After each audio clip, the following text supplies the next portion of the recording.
Om Shanti. Greetings, warm greetings, and welcome to the meditation course, part 3.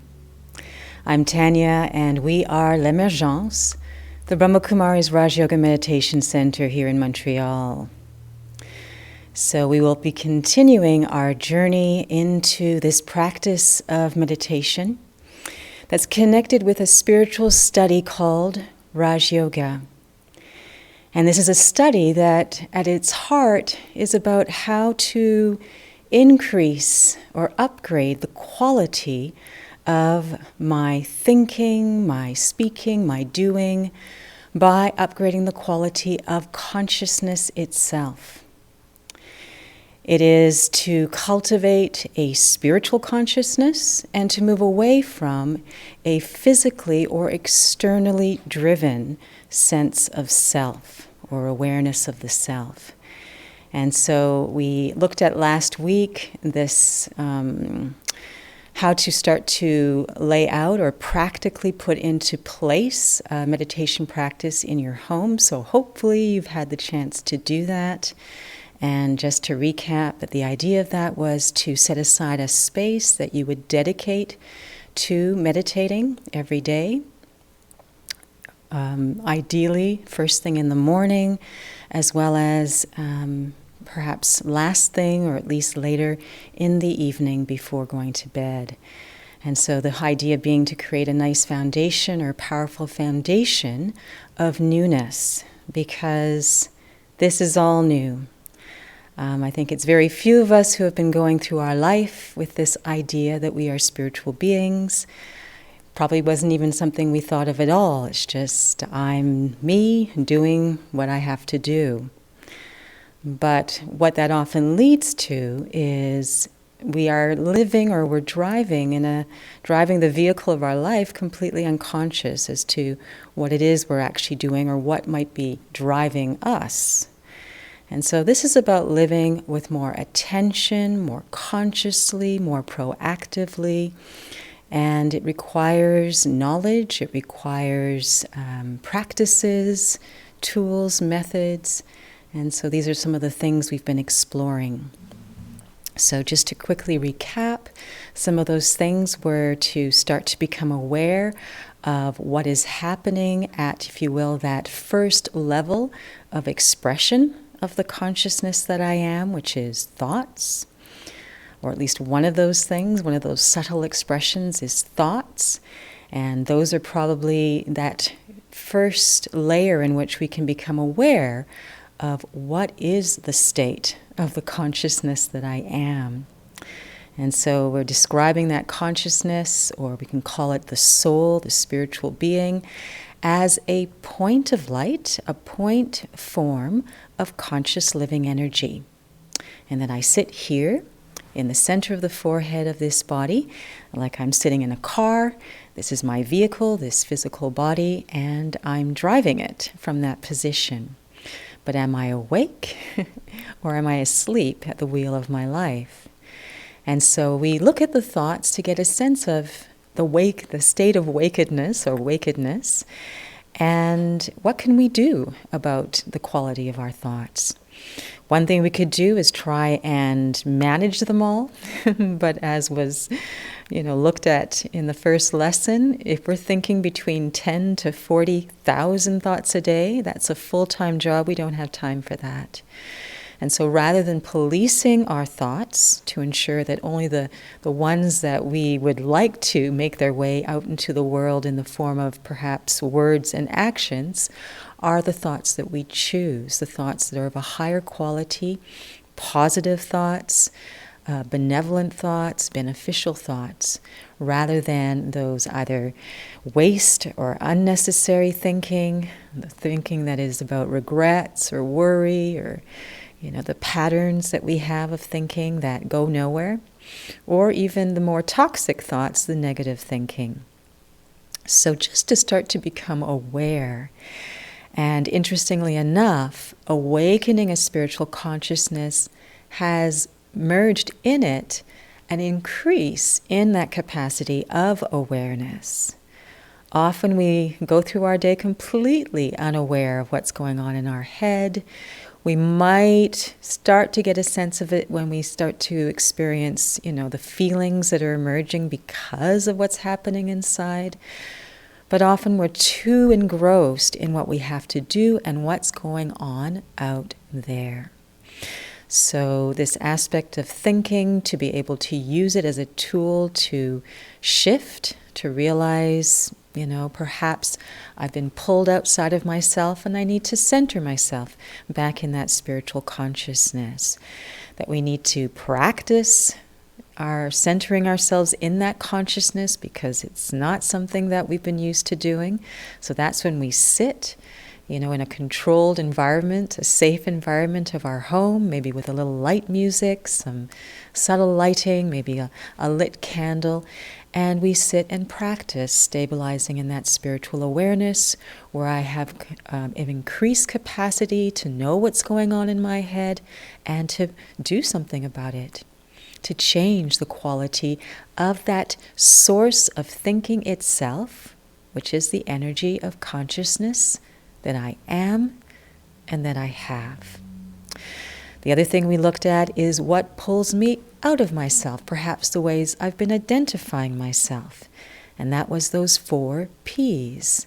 So just to review, the 4 P's, the package, so this body, what I see when I look in the mirror has very often been, without even thinking about it, me, my sense of who I am. And then what I have, possessions. And possessions, we don't normally think, I am my car, I am, how much money I have. But it does give me a sense of, if you will, my status or my value. And so, I might even say I'm, someone who has this or has that. And so again, this I am and mine, what is mine, get very much merged together. So that's why we include possessions as well in the way I might think about myself, how much money I make, etc. And then there's the people in my life. And this is a big one because very often we define ourselves in relation to someone else. So I'm someone's daughter, mother, sister, aunt, etc., etc. And so these are very, very ingrained. And again, it's very unconscious. It's just how it is. It's been that way since, from the very beginning of my life in this body. And yet, a lot of those things weren't perhaps always there. We become, for example, the wife of someone or the mother of someone, husband, father, etc. We weren't always those things. So that identity has even evolved over time. And even with the package wasn't the same as, when I was 10 as it is now. And so, again, it's this evolution of the identity as well, and the things that have happened to me and the relationships, what's happened within those. And then the final P is position. My position in the community, position at work, position amongst my peers, this sense of the status. And, all of these are the ways we can identify ourselves in general. I mean, there's other aspects, but in general, these 4 Ps cover a lot of ground in terms of that more externally driven sense of self. And what we can say about all these 4 Ps, as I sort of talked about a little bit already, is that they fluctuate. They're not constant. They change over time. And they can be one thing one day, something else the next. And so my sense of self is constantly fluctuating, constantly going up and down. And it's completely dependent on factors over which I have no control. And so, in terms of investing my sense of value, my sense of self in something, it's a pretty low return, high risk investment. And so the idea of a spiritual, identifying myself as a spiritual being, something completely independent of my external circumstances and the people around me, it's a pretty good bet. Something worth thinking about, something worth cultivating. And so before we go any further, what I'd like to do is let's position ourselves in that spiritual awareness, because the experience of something is so powerful and it goes a long way to creating understanding and to emerging the value of it. Because if you don't feel that there's a value in taking on a spiritual awareness, why are you going to put your time into doing it? We only have so much time during the day, and usually, hopefully, we're using that time towards things that are meaningful and valuable and useful. So let's try and increase the sense of your understanding and sense of meaning and value of this identity. So, as I have been looking at in the last 2 sessions, it's connecting, if you will, or the idea that this awareness that we hold of ourselves is like an alignment or a positioning that I hold myself in, that then determines what I express and how I express it, the quality of it. And the highest grade quality of alignment is spiritual. And so I've been connecting that to the idea of a physical alignment, because I can't show you the soul, the spiritual being. I can't even show you when it's not properly aligned or when it is aligned, because all of that is invisible. But that dynamic is very similar to what happens when we have the right alignment or not the right alignment for the body. The other thing, of course, is that to help what we will use to align or position ourselves internally is our awareness. And our awareness has kind of gotten a bit weak, especially when it comes to connecting to and working on and, if you will, positioning the spiritual being. And so just the exercise of aligning the body can help to strengthen and awaken the capacities of that awareness. So it's a good place to start, even though, as I had mentioned in the first session, there is no physical component per se in this meditation practice, in the study of Raj Yoga, but of course how that spiritual being is positioned has complete impact on what we then do physically. So we're going to start by at least sitting properly in a way that will support what we do afterwards spiritually, and will of course help us as well by strengthening that energy of awareness that we will use for both. So sitting in the chair, first of all, let's see where we are. So first of all, just to make sure that your feet are comfortably on the floor with your back against the back of the chair.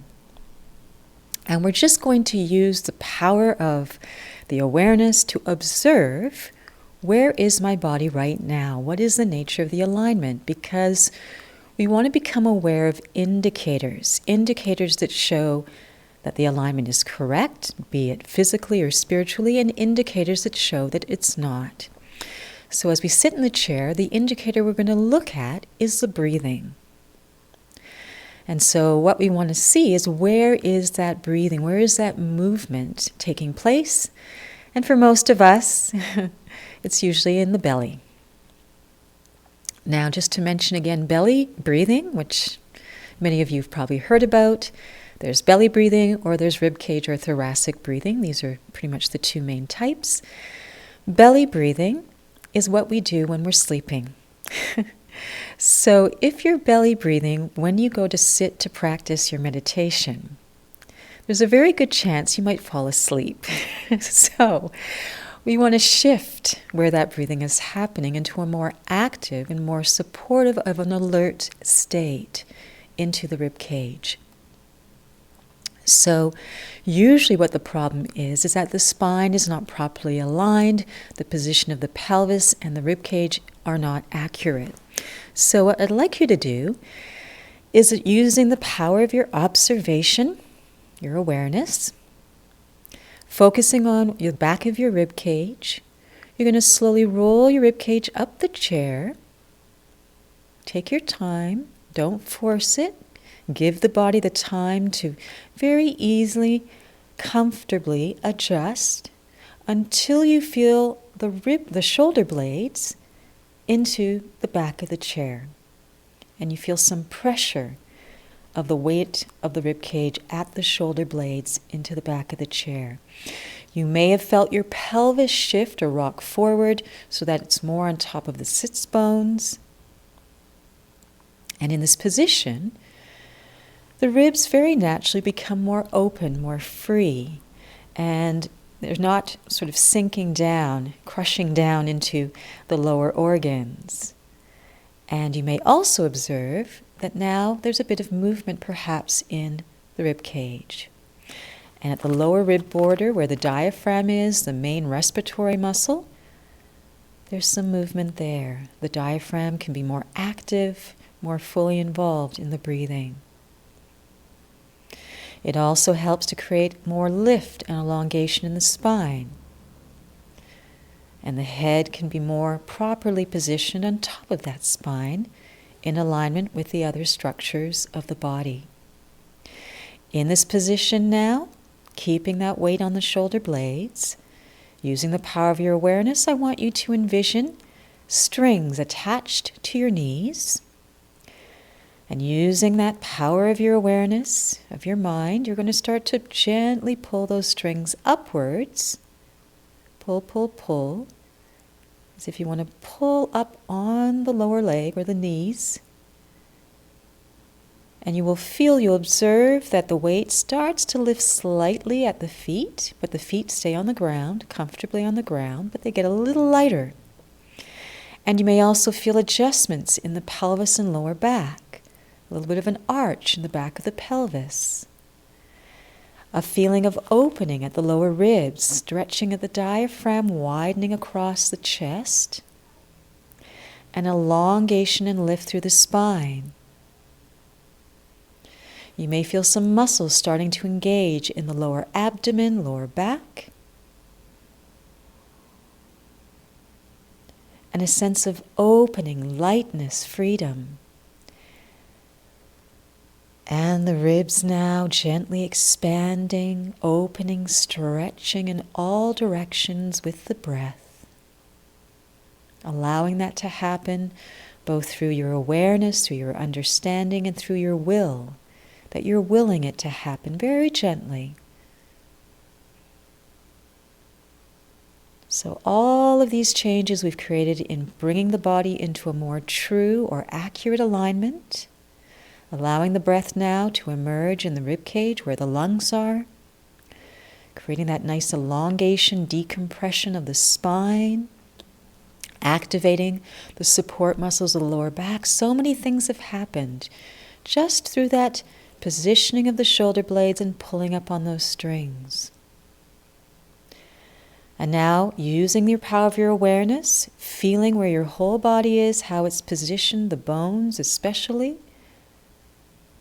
will them to maintain those positions as you gently release those strings, allowing the weight to sink back into your feet. And more weight into the shoulder blades as well, into the back of the chair, taking that full support of the back of the chair at the shoulder blades. And observing again that freedom of the breath in the ribs, the movement. And perhaps even noticing how the awareness has become more present, more active, more alive, more vibrant. Through not just using it actively in this way, in a very focused, accurate way, but in an act that gave benefit to this body, moved it towards its truth,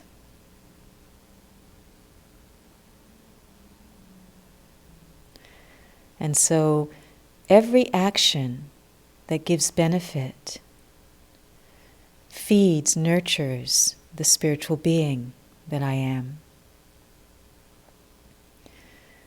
Because when that spiritual being is in its true alignment and awareness, its natural nature, you could even say its original nature, is benevolent, positive,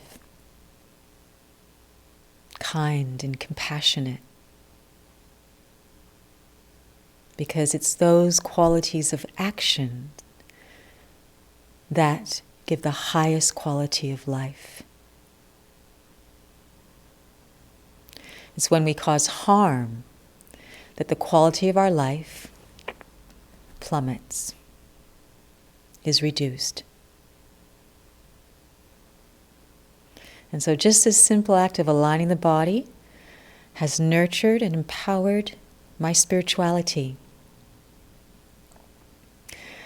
And I have this sort of very personal definition of spirituality that I'd like to share with you. You may want to write this down. That spirituality is kind of comprised of three things in general, in gross. And those three things are a spiritual identity, spiritual being, soul, a spiritual personality, benevolent, compassionate, and a spiritual reality. And this spiritual reality is, if you will, my relationship to this body, to this world, and to others. An accurate way for me to be positioned relative to everything and everyone else. One in which I am no longer being influenced by everything and everyone, but become a very positive impact or influence on others, on my world. This is, if you will, an accurate and a very satisfying way for me to be in relationship with this drama called life. So now that our body is seated properly in the chair, let's seat ourselves properly in this body. So just by having the intention of activating the awareness to help the body, it's very easy now to bring that awareness to the place, the source of that awareness, which is the seat of the soul, the center of the forehead,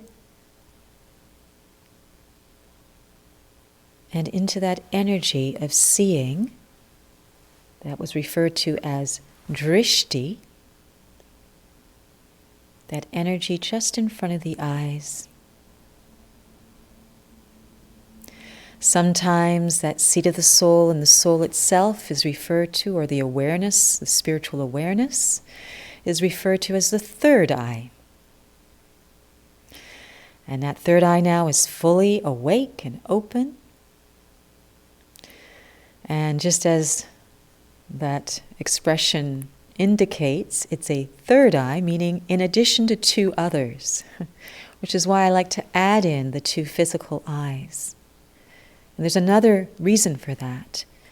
I want my spirituality to be connected to my eyes, my physical eyes, being fully open. I mean, not uncomfortably open like this, but not closed and sleeping, but open. Because often meditation and the practice of meditation is connected to eyes closed. So this is perhaps something unique about this practice of Raj Yoga, this study and practice, the meditation, the practice, meditation practice of the study of Raj Yoga, is that we do it with eyes open. And not just the physical eyes, but that third eye, all three. A spiritual awareness, and the understanding that it is I, the spiritual being, the soul, who is the one seeing through the physical eyes. And when that third eye is open and I'm awake and aware to my spiritual identity, the energy of that seeing that shines out through the eyes from I, the soul, becomes very light, very luminous. And it's as if I can have an experience of myself in my own drishti. I can see myself in the sense of feel what I am, through the quality of energy that I can start to sense in that energy sparkling in front of the eyes. And it helps me, gives me a sense of focus. And it starts to concentrate that energy of awareness that I have and that I am. And as it becomes concentrated, the power in that energy increases. And so in this practice, by simply positioning myself with understanding, with the knowledge, we call it using pure thoughts drawn from these spiritual truths of the knowledge of Raj Yoga, that I am a soul, I sit here, a point form of conscious living energy, like a tiny star radiating that subtle light out through the eyes through which I observe. Very naturally, I become centered and concentrated on that seat where I experience naturally and easily a state of mastery.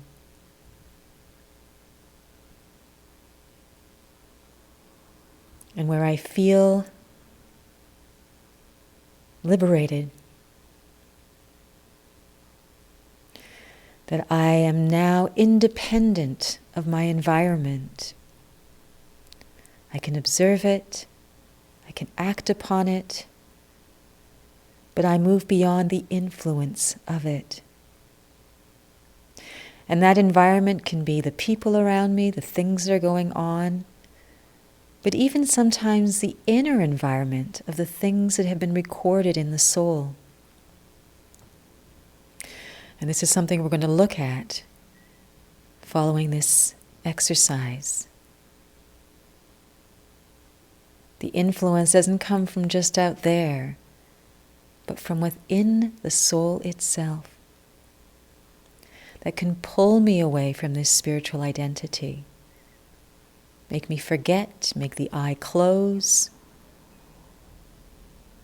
and make me once again under the influence of all those external factors and ways that I can lose myself, my sense of self, and bring down the energy and the quality of that conscious energy that I am constantly generating.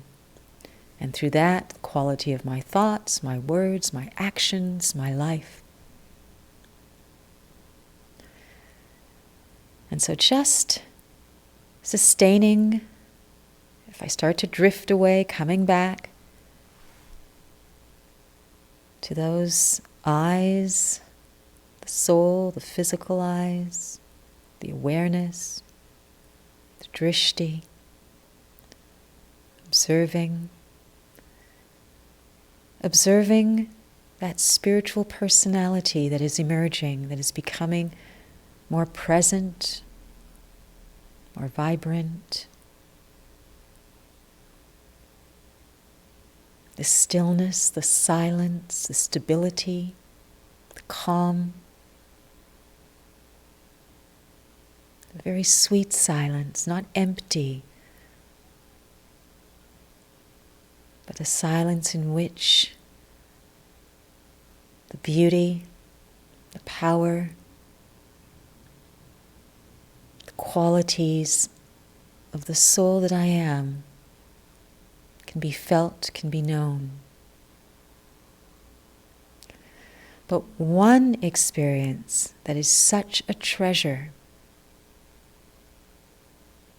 is this experience, this feeling of wholeness and of contentment. To stabilize in a spiritual awareness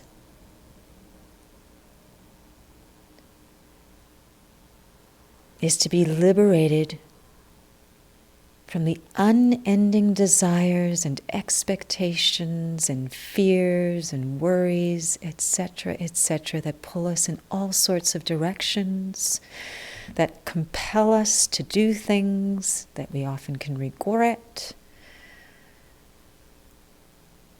To be in a state of such freedom, simplicity, neutrality, contentment. And not a contentment that makes us placid or, if you will, lose all will to do anything. Sometimes we think, but if there's no ambition. But in fact, it frees us to act in our highest state, to fulfill, if you will, a higher purpose.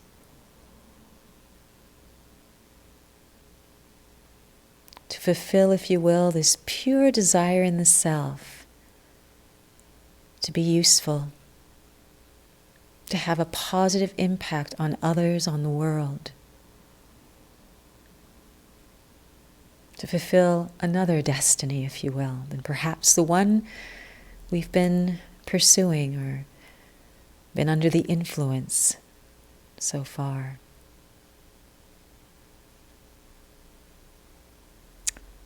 Okay. So it's always an interesting thing. I could say, okay, we've finished that little meditation experiment, but, we never stop being souls. You could stay there for the rest of this session. But it isn't always so easy, and maybe perhaps during that experience you might have found yourself drifting away or, maybe having difficulty following completely.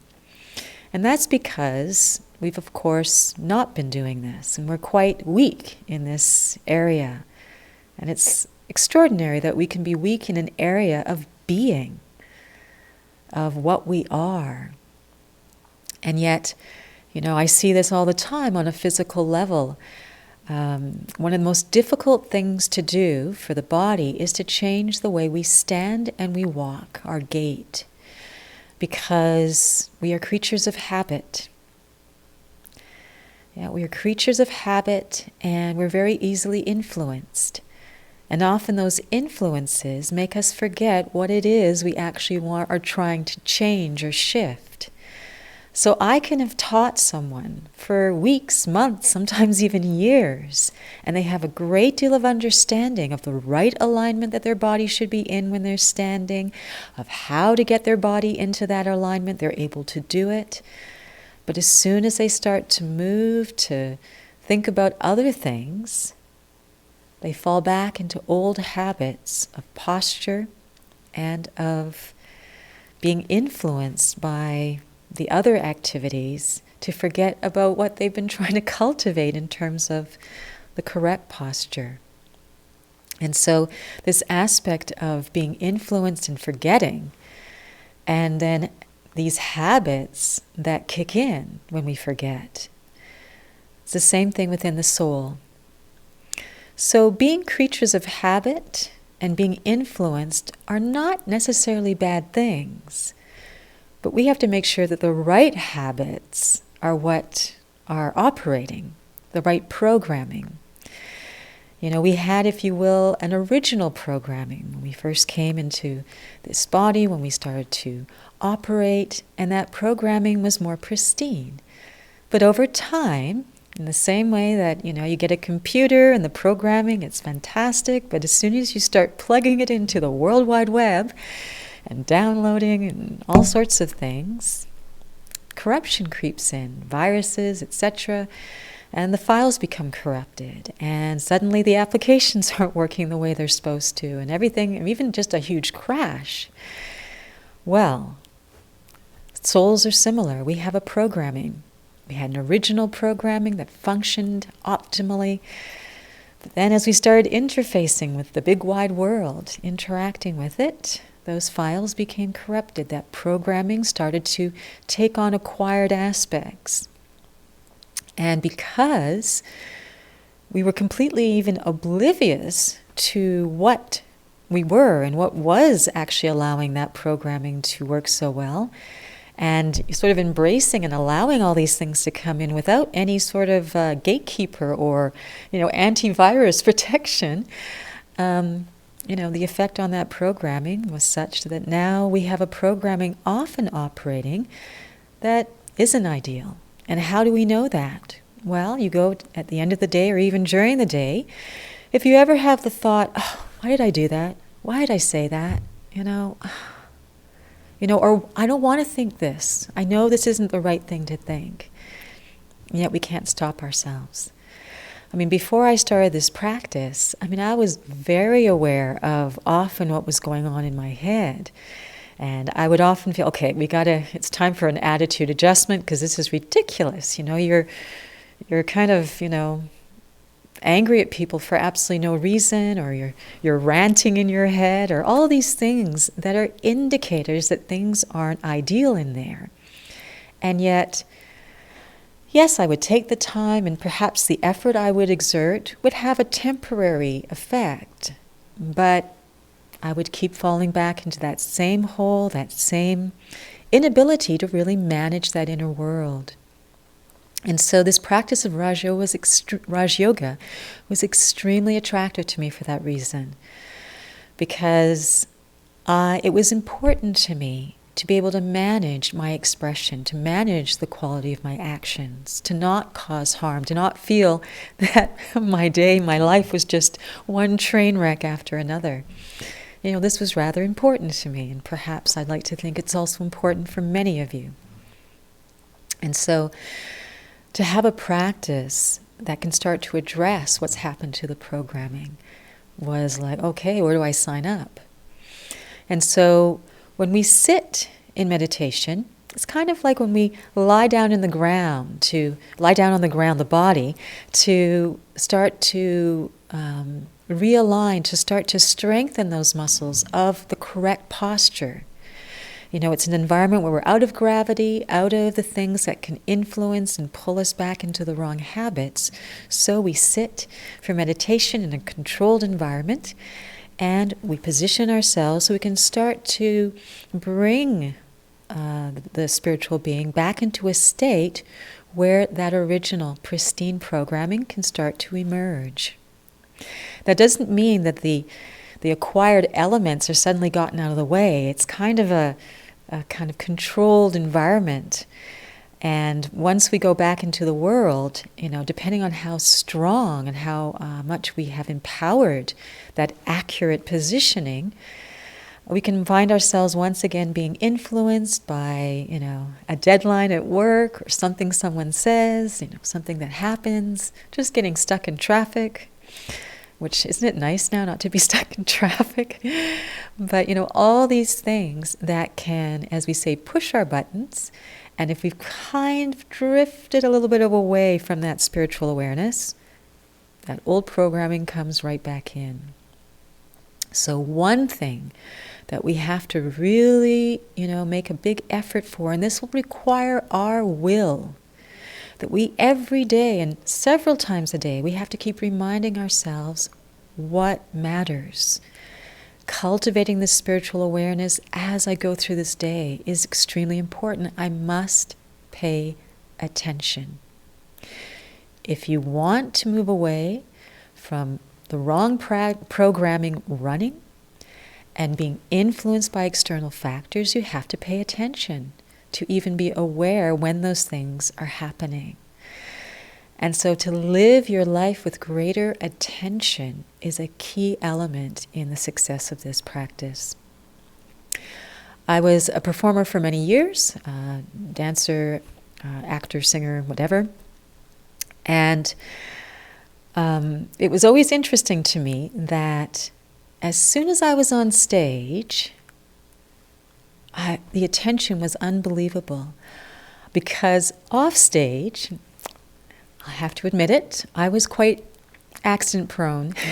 So I was the one that, walking into things and hitting doorways and stuff like that. But the moment I was on stage, it was very rare that I would have an accident or something would happen, because my attention, increased multifold. Why? Because I wanted to express a certain degree of competency. But, It's like, don't I want to have a degree of competency in how I live my life? I'm sure we do, but sadly, how we tend to live our lives most of the time is on autopilot. We have to turn the autopilot off. And we have to make this decision again and again, because the habit of living on autopilot is very strong programming. And once we're on that autopilot, all that corrupted programming has free rein. So we're going to now look at something, we're going to explore a little bit more in detail, something often referred to as the anatomy of the soul. Because sometimes in understanding a little bit more how the soul is functioning, what faculties are at play, it gives us a little bit more fuel to start to observe and be aware and awake. Yeah, the more information, knowledge is power, but it also gives us more to be thinking about, rather than to just, okay, yes, I'm a soul, a point of light. That may not be enough to keep your interest. And that's going to be important in a moment as we go into this exploration of the faculties or the anatomy of the soul, is keeping you interested. Now, part of that interest, hopefully, is that you want to change. You want something to be different in the way you're operating and the way you're living your life. You want to upgrade the quality of your living, of your expression, because your life is the sum total of your actions. Because those actions will pull to you, if you will, a reaction. For every action, there's an equal and opposite reaction. What goes up must come down. What goes around comes around. And so if I want the quality of my life to increase and the pleasure and, if you will, pure pride I take from that life, I need to address the quality of my actions. And all of those actions come from the quality of thoughts, and all those thoughts come from the quality of the consciousness. So let's look at the soul. There are three main faculties. So you may want to write these down. Mind, your mind, the thinking place, the feeling place, intellect, and there's a Hindi word that's sometimes used. It's sanskars, sanskars. But what might be more relatable is this idea of imprints or programming. Your programming. And how I like to look at these three faculties, because it's not like if we could actually see the soul and look inside it, it's like, oh, there's the mind, oh, and there's a little thing called the intellect, no. It's that the energy of the soul can differentiate itself, if you will. It can emerge these capacities for thought and feeling, for understanding, discernment, and, if you will, and memory, or remembering, awareness, observing, understanding what we're observing, giving significance and meaning, all of these things that happen at the level of the intellect, and then that programming.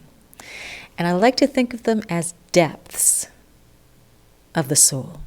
So at the very surface, there's the mind, and it's such at the surface that it's where we can start to see the soul itself, the thinking.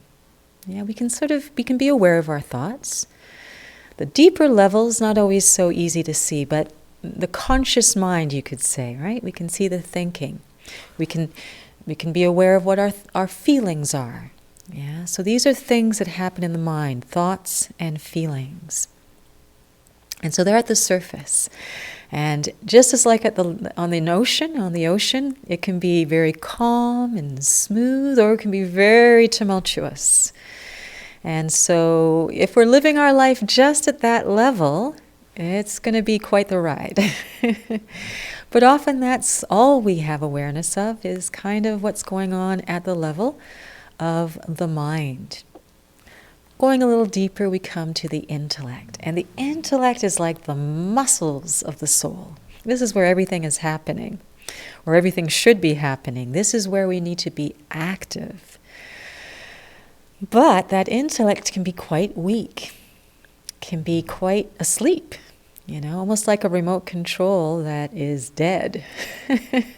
And so even if we want to change the channel of what's appearing on the screen of the mind, we can't. And so Raj Yoga really looks at empowering this intellect by giving it information. The intellect, I would say, fundamentally serves the interests of the soul, what I am interested in. If I'm interested, for example, when I was interested in buying a car, suddenly, oh my gosh, I became an expert. Everywhere I would look, I was seeing, things that were completely about. It's like all I saw were cars, and I knew what make and model they were. It was like I became this expert on cars, because it was almost as if the energy of the soul was suddenly being focused and geared to serve that interest. Not only that, but I happened to find the car I want, just simply, it was able to seek out and identify it based on certain, if you will, qualifications. So this aspect of the intellect is crucial. It's serving our desires, it's serving our interests, all of this. But we have to ensure that these interests and desires are actually serving us. They're not things that are going to ultimately be not what's going to give us happiness, because happiness is the goal. I could say peace, that state of contentment, that I'm at peace with myself, content, happy with myself, and just the happiness of the quality of life that I'm living, the quality of actions I'm performing, the impact I'm having, the attainments I'm experiencing. And so if the desires and interests that the intellect is serving are not accurate, they're not truly based on what will give me that happiness, what those interests are, what the intellect is serving is in fact leading me towards simply not happiness but delayed sorrow. So maybe not sorrow today, but sorrow eventually. And so interestingly, a spiritual awareness ensures that my interests are in line with what will ultimately fulfill me. It's pretty important. Because, we can put a whole bunch of energy and time and resources into pursuing something that once we attain it, it's like, now what? Or it actually takes us somewhere that we aren't experiencing the happiness we thought we would. So very, very important, because, this is our time, this is our life, and we want to ensure that we're pursuing the things that will be ultimately satisfying. And so the intellect, really important. It is the faculty that helps us to see meaning and to ensure that, and to discern, is this really the right way? Is this the right way? True, false? All of these things that are so essential for quality living. And so getting that intellect up and running and being able to observe and know that the intellect is properly configured, if you will, navigating, properly directed is very, very important. And so being awake, third eye fully open, really helps us ensure that. But also information that will tell us when it's not. And often we're going to have indicators. Again, they'll play out on the screen of the mind. If I'm not having the kinds of feelings I would like to have, if I'm not generating the kinds of thoughts I'd like to have, yes, the quality of the consciousness is not accurate, but chances are the intellect has gone to sleep, or it's, facing the wrong way, not properly configured. And then let's go to the deepest level, the level of the programming. And so sometimes we refer to this as the subconscious. And so this is where I've been recording everything that I've been experiencing, expressing in the course of my life. And so it's like a big archive. And in that programming, of course, there's all kinds of habits that have been formed. And habits are important because habits are the foundation of learning. Can you imagine if every day you got up and you had to learn everything from scratch, or do everything, start everything from scratch? We couldn't live. There'd be no life. It'd be chaos. I'm not even sure what there would be. I can't even imagine it. Luckily, that's not the case. We can form habits. We are creatures of habits, but we want to ensure that it's the right habits that are operating. And so these habits are there. But something that can happen are we also have a bunch of belief systems that have been created that are running everything, running our perceptions, running the meaning and significance that we give things. And often these beliefs were created while I was completely asleep up here and being influenced by everything and everyone out there. Remember I mentioned earlier, there's all this stuff that's inside of us that is also influencing us, and that's that programming and the beliefs and these ideas and perceptions that we've created and recorded that are operating. So when something happens, reaction based on a preconceived idea, belief, or perception that may have absolutely nothing to do with the reality of what's actually going on there, which is why do we know this is what is the case? Same set of circumstances, different people, and each one has a different experience and response to those set of circumstances because their programming is not the same.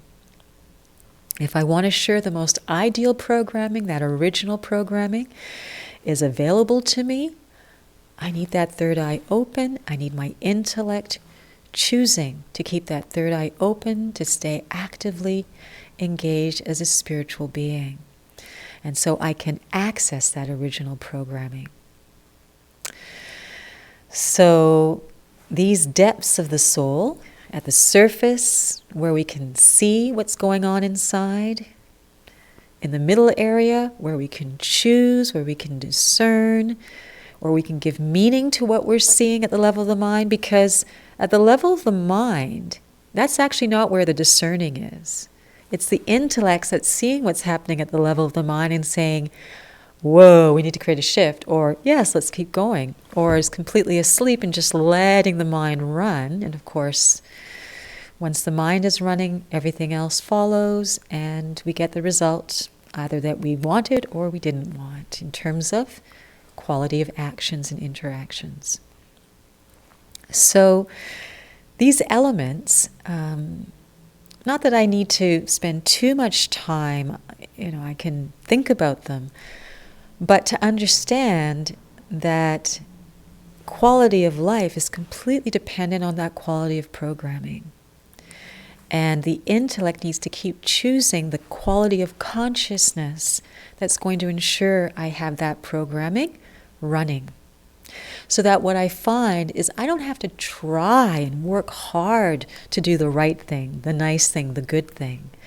But rather, I make the effort to be awake, spiritually aware, and that programming will then start to run quite naturally. And what I'll find is I'll make choices that I might not have even thought of. Or I'll know what to do in a very delicate set of circumstances where it's hard to navigate because of the expectations that others might have. That they may want me to do a certain thing that I know isn't going to be useful or helpful. And for me not to do it might bring a reaction, but not only will I know that I've done the right thing, but I'll have, if you will, the power, the resolve to continue to carry through on that, knowing that ultimately that person will be benefited, even if they don't feel that's what's happening at that moment.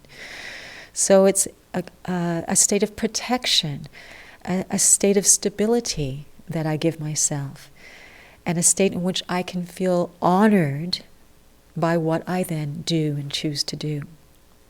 And all of these things are so important at the end of the day for our hearts, for us to be in that state of fulfillment in the quality of life we're living. Now I'll just finish.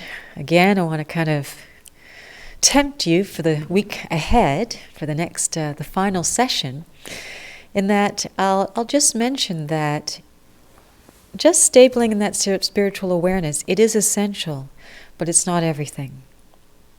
This is called Raj Yoga because ultimately We need to address the fact that we are constantly in situations that are going to affect and influence us, either from out there or in here, in the soul itself. And just positioning ourselves here, yes, it's good, but we don't stay there. Sustaining that position is so difficult in the same way as sustaining the proper alignment. Even if you look at your body, you've probably started to sink in the chair. I know my body started to relax a little bit.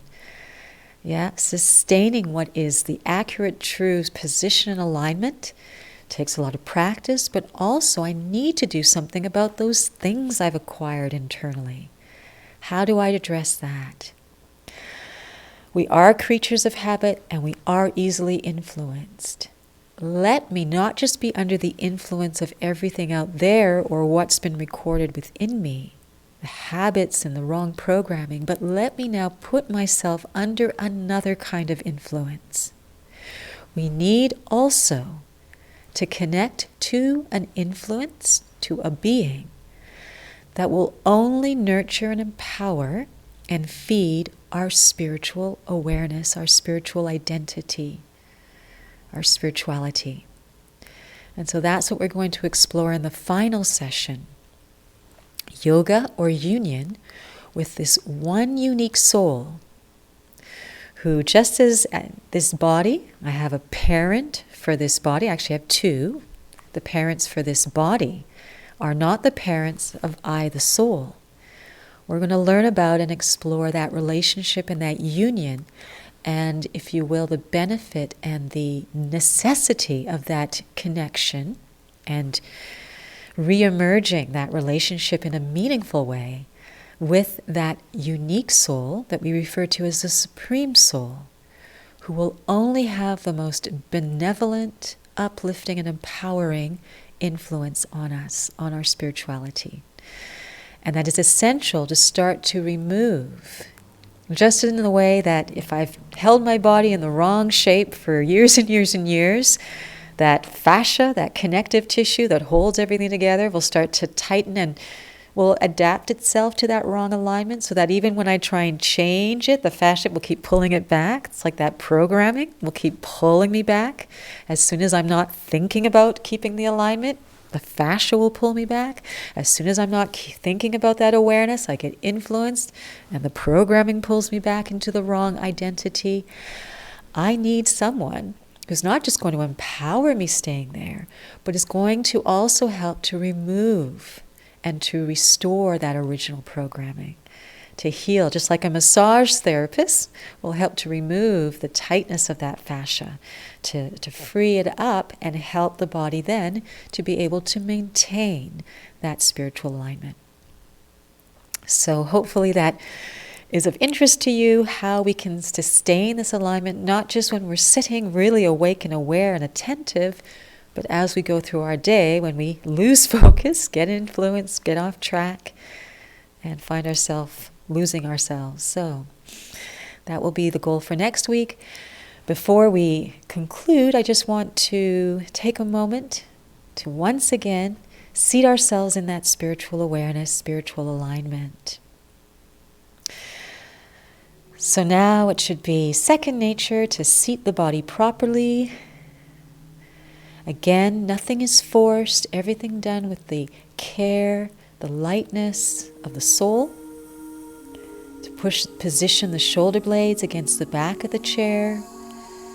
To observe, use the power of my awareness to pull up on those imaginary strings, activate the core, supporting the pelvis and lower back, help to position the pelvis properly, liberate and open up the diaphragm and the ribs, feeling that lovely, loving breath circulating and moving now in the rib cage, and then bringing that attention and awareness to focus it completely on the self, the center of the forehead, the one seeing through the eyes, the energy of that drishti.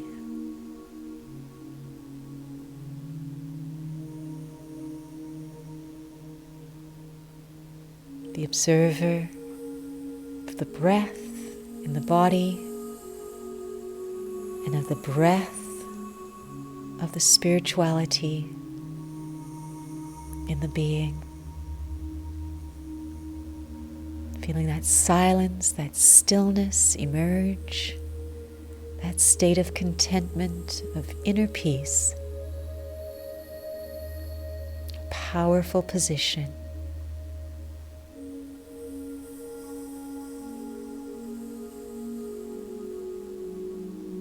Allowing that spirituality to be amplified simply by sustaining the position. As if I'm gently holding myself with the power of my mind, my awareness. Suspended, balanced, centered, concentrated.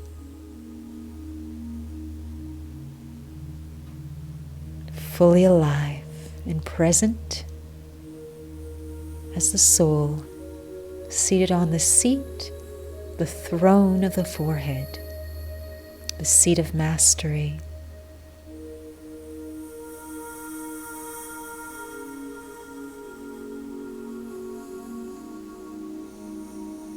Feeling the quality of that conscious energy that I am, naturally transformed with this awareness. Becoming luminous, light, liberated, and deeply benevolent, stable and calm, and unlimited, free.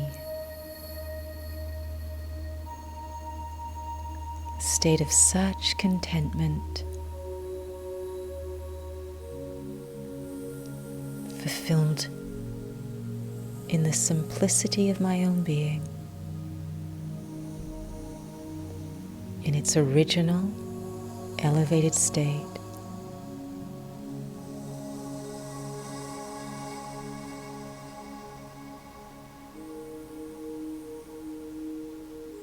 To simply practice in meditation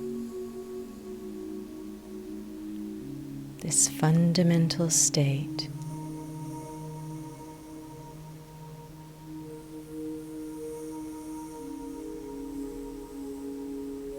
Again and again, strengthening it.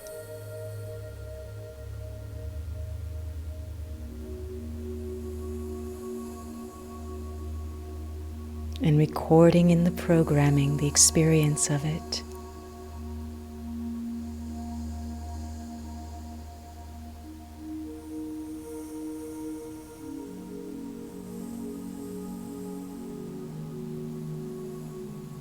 So as you continue on from this moment, to see to what degree you can sustain it.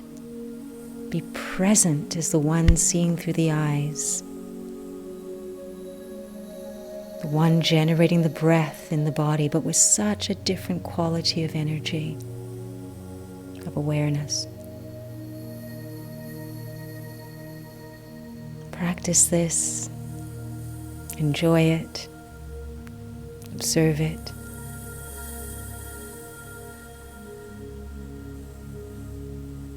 And so, until next week, it's been a pleasure spending this time with you in this very royal way, elevating way. Just to have some details, I believe again, that you'll see on your screen about who we are, how you can connect with us.